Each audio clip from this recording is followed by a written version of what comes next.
What's up guys, it's Scott from Casa, Salsa, and today we're going to be starting a mini-series, the do's and don'ts of social dancing.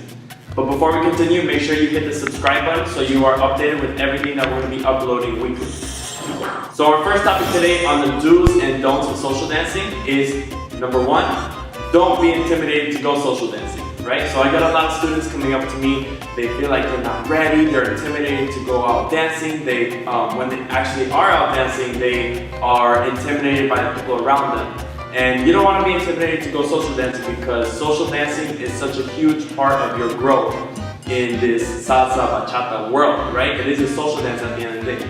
There's so many benefits to social dancing. Number 1, you get to practice everything that you learn in class. And it's about that repetition. So for example, if you know your basic step and you know your crossbody lead, then you practice that the whole night social dancing and think about how good your basic and crossbody lead will be by the end of the night. So by the next week when you learn a new move, let's say for example the right turn, the next time you go social dancing, you're going to be practicing your basic, crossbody lead, and right turn the whole night. So that repetition while social dancing in the real world is really what's going to help your growth.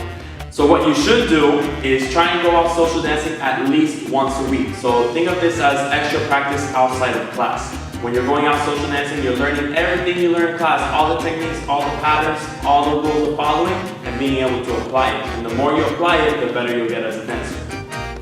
Another benefit to social dancing is being able to go out, have fun, and express yourself. Whether you go out with friends or whether you meet new people, social dancing is allowing you to share a special moment with somebody and just have fun, express yourself, because at the end of the day, that's what dancing is all about. What's up guys, it's Scott from Casa Salsa. Thank you guys so much for watching the video. We hope you enjoyed it. Make sure you click the subscribe button right here so you're able to stay updated with all of our videos to come. And also make sure you check out our website in the description below so you can have more access to exclusive content and even take a live class with us. See you there.